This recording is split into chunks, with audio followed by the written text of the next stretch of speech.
नमस्कार मित्रों, Hindi and Sanskrit by Durgesh sir channel में आप लोगों का स्वागत है।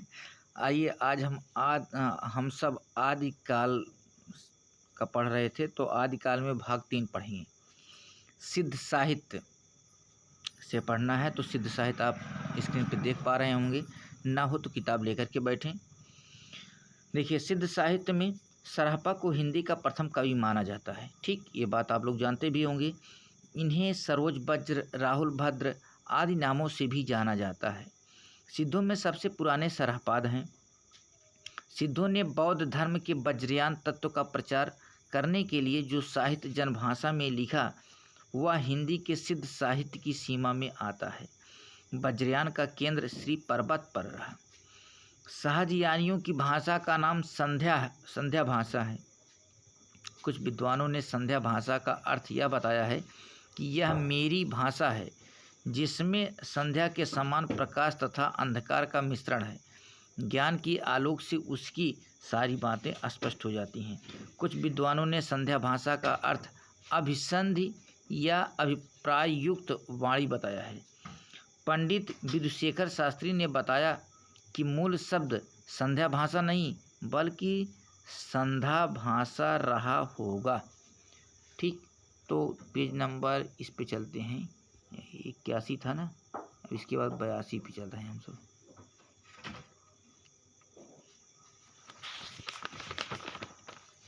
यहाँ देखें आप, ज्योतिश्वर ठाकुर रचित वर्ण रत्नाकर नामक 14वीं शताब्दी के मैथिल ग्रंथ में 84 सिद्धों के नाम दिए गए हैं।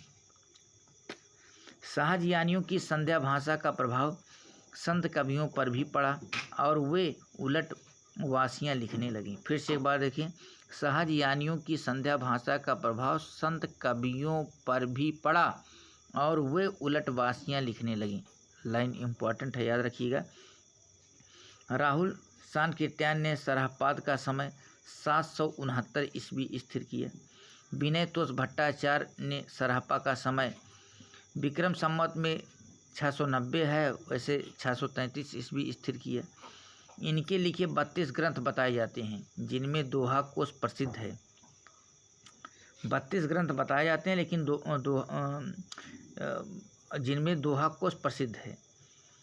महामहोपाध्याय हरप्रसाद शास्त्री द्वारा संपादित बौद्ध गान ओ दोहा, पूछा जाता है बौद्ध गान ओ दोहा किसका है, तो महामहोपाध्याय हरप्रसाद शास्त्री द्वारा है। दोहा में सरहपा और कृष्णाचार्य का दोहा संग्रहित है। महामहोपाध्याय हरप्रसाद शास्त्री ने बौद्ध गान ओ दोहा में संग्रहित पुस्तकों की भाषा को प्राचीन बंगला कहा है। दोहा कोश का संपादन डॉक्टर प्रबोध चंद्र बागची ने किया। ठीक, अगर दोहा कोश की बात करते हैं तो दोहा कोश का संपादन प्रबोध चंद्र बागची ने किया है। दोहा कोश में तिल्लोपा, सरहपा, कन्हपा के दोहे संग्रहित हैं। सरहपा की जीवन दृष्टि संक्षेप में इस प्रकार है। सहज संयम, इसके बाद पाखंड और आडंबर विनाश, फिर गुरु सेवा, सहज मार्ग, महासुख की प्राप्ति। बच्चन सिंह ने लिखा है, आक्रोश की भाषा का पहला प्रयोग सरहपा में ही दिखाई देता है। सिद्धों की भाषा को संध्या भाषा का नाम मुनिदत्त तथा अद्वै वज्र ने दिया। सबरपा सरहपा के शिष्य तथा लुईपाद के गुरु थे। सबरों की वेशभूषा में रहने के कारण इनका नाम सबरपाद पड़ा। इनका जन्म क्षत्रिय कुल में सन 780 में हुआ। चर्यापद सबरपा की प्रसिद्ध पुस्तक है। चर्यापद एक प्रकार का गीत है जो सामान्यतः अनुष्ठानों के समय गाया जाता है। चर्यापद संध्या भाषा के दृष्टिकूट में लिखी गई है, जिनके दोहरे अर्थ होते हैं। सिद्ध साहित्य में दोहा कोश की रचना परिनिष्ठित अपभ्रंश में हुई है तथा चर्यापदों की अवहट्ट में। सिद्धों का दोहा और चर्यापद संत साहित्य में क्रमशः साखी और शब्दी में किंचित रूपांतरित हो गया। लुईपा का जन्म राजा धर्मपाल के शासन काल में सन 773 ईस्वी में एक कायस्थ परिवार में हुआ था। लुईपा सबरपा के शिष्य थे। आगे देखते हैं पेज नंबर 83। 84 सिद्धों में लुइपा का स्थान प्रथम तथा सबसे ऊंचा माना जाता है। फिर तो देखें, 84 सिद्धों में लुइपा का स्थान प्रथम तथा सबसे ऊंचा माना जाता है। लुइपा साधना में इतने ऊंचे थे कि उड़ीसा के राजा दारिकापा और उनके मंत्री डेंगीपा इनके शिष्य हो गए थे। डोम्बिपा का जन्म मगध के क्षत्रिय वंश में सन 840 ईस्वी के आसपास हुआ था। इनके द्वारा रचित 21 ग्रंथ बताए जाते हैं, जिनमें डोम्बी गीतिका, योगचर्या, अक्षय द्विकोपदेश आदि प्रसिद्ध हैं। डोम्बिपा विरूपा के शिष्य थे। कन्हप्पा सिद्धों में सर्वश्रेष्ठ विद्वान तथा सबसे बड़े कवि थे। कन्हप्पा का जन्म कर्नाटक के ब्राह्मण वंश में सन 820 ईस्वी में हुआ था। राहुल संकीर्तन के अनुसार कन्हप्पा पांडित्य और कवित्व में बेजोड़ थे। कन्हप्पा बिहार के सोमपुरी स्थान पर रहते थे तथा जलंधरप्पा को अपना गुरु बनाया था। आगे पढ़ते हैं मित्रों, ये जैन साहित्य। अब इसके बाद जैन साहित्य में देखते हैं। जैन साहित्य में जैन साधुओं ने अपने मत का प्रसार हिंदी कविता के माध्यम से पश्चिमी क्षेत्र में किया। रास काव्य परंपरा में प्राचीनतम ज्ञात ग्रंथ रिपुदारण रास है। डॉक्टर दशरथ ओझा ने इसका समय 905 ईस्वी बताया है। रिपुदारण रास संस्कृत भाषा में लिखा है तथा इसमें अभिनय, नृत्य और गान इन तीनों तत्वों का मिश्रण है। जिनदत्त सूरी द्वारा रचित उपदेश रसायन रास अपभ्रंश भाषा का सर्वप्रथम रास ग्रंथ है। अपभ्रंश भाषा का दूसरा रास या रासक काव्य अब्दुल रहमान द्वारा रचित संदेश रासक है। हिंदी का प्रथम ऐतिहासिक रास ग्रंथ पंच पांडव रचित रास है। पंच पांडव रचित रास के लेखक शालिभद्र सूरी द्वितीय को माना जाता है। इसका रचना काल 1350 ईस्वी था। मुनि जिन विजय, डॉक्टर दशरथ ओझा, डॉक्टर गणपत चंद्र गुप्त ने शालिभद्र सूरी द्वारा रचित भरतेश्वर बाहुबली रास को हिंदी जैन रास परंपरा का आदि काव्य माना है। डॉक्टर गणपत चंद्र गुप्त ने शालिभद्र सूरी को हिंदी का प्रथम कवि माना है। भरतेश्वर बाहुबली रास की रचना 1184 ईस्वी में हुई तथा इस ग्रंथ में भरतेश्वर तथा बाहुबली का चरित्र वर्णित है। यह ग्रंथ 205 छंदों में रचित एक सुंदर खंड काव्य है। भरतेश्वर बाहुबली का संपादन मुनि जिन विजय ने किया। प्रसिद्ध जैन आचार्य देवसेनकृत श्रावकाचार्य को डॉक्टर नगेंद्र ने हिंदी की प्रथम रचना माना है। देवसेन ने सन 933 ईस्वी में श्रावकाचार्य की रचना की। श्रावकाचार्य में 250 दोहे में श्रावक धर्म का प्रतिपादन किया गया है। देवसेन के अन्य ग्रंथ हैं जैसे नयचक्र, दर्शन सार, भाव संग्रह, आराधना सार और तत्वसार तथा सावय धम्म दोहा। इन ग्रंथों में इनका नयचक्र बहुत प्रसिद्ध है। देवसेन के नयचक्र को लघु नयचक्र का भी नाम दिया गया है। देवसेन अपने ग्रंथ में जैन धर्म के अनेक संघों की उत्पत्ति लिखी है, जिसे इन्होंने जैनाभास का नाम दिया है। बृहद नयचक्र की रचना देवसेन के शिष्य माल्य धवल ने किया, जो कि देवसेन के नाम से प्रसिद्ध है। बृहद नयचक्र का वास्तविक नाम दब्ब सहाय पयास मतलब द्रव्य स्वभाव प्रकाश है। पहले यह ग्रंथ दोहा बंध में था, किंतु बाद में किसी शुभंकर के कहने से प्रकृति में गाथा बंद कर दिया गया। द्रव्य स्वभाव प्रकाश यानी कि दब्ब सहाय पयास पहले पुरानी हिंदी या अपभ्रंश भाषा में लिखा था। दब्ब सहाय पयास अब प्राकृत भाषा में मिलती है। दब्ब सहाय पवास माल्य धवल की रचना है। शालिभद्र सूरी के बुद्धिरास नामक ग्रंथ का संग्रह उनके शिष्य शिव ने किया था। आशुक नामक कवि ने जालौर में लगभग 1200 ईस्वी के आसपास 35 छंदों का एक लघु खंड काव्य चंदनबाला रास नाम से लिखा है। आशुक ने जीव दया रास नामक एक अन्य ग्रंथ की भी रचना की है। जिन धर्म सूरी ने 1209 ईस्वी में स्थूल भद्रास की रचना है।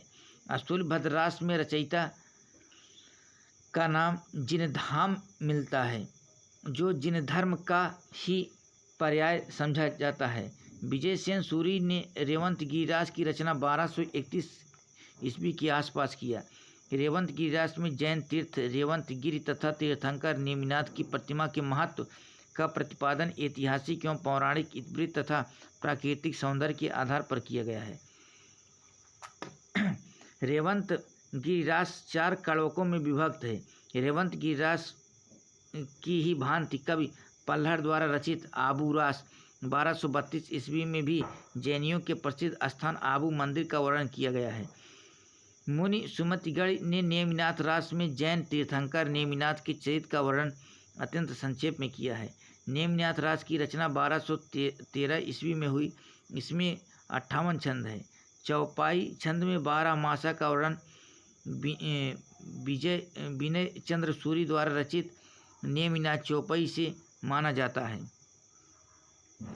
विनय चंद्र सूरी की अन्य रचनाएं मल्लिनाथ महाकाव्य, पार्श्वनाथ चरित, कल्प निरुक्ति, उयस माला, कहाड़े छप्पय आदि हैं। मतलब विनय चंद्र सूरी की अन्य रचनाएं हैं मल्लिनाथ महाकाव्य है विनय चंद्र सूरी के, पार्श्वनाथ चरित है विनय चंद्र सूरी के, कल्प निरुक्त, उयस माला, कहाड़े छप्पय आदि हैं।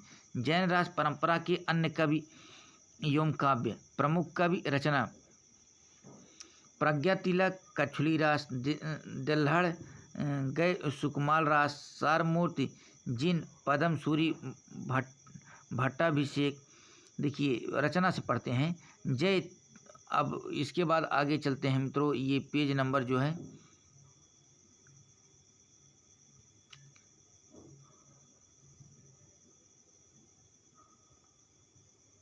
ये 84 था। एक बार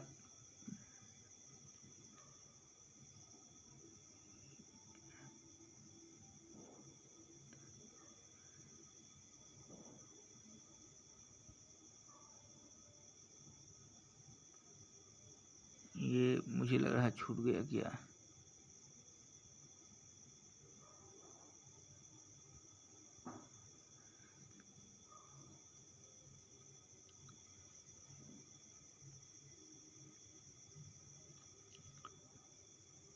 तिरासी 84 नहीं है, चलिए ठीक है। इसमें 85 वाला देखते हैं। 84 वाला मुझे लगता है छूट गया, 83 84।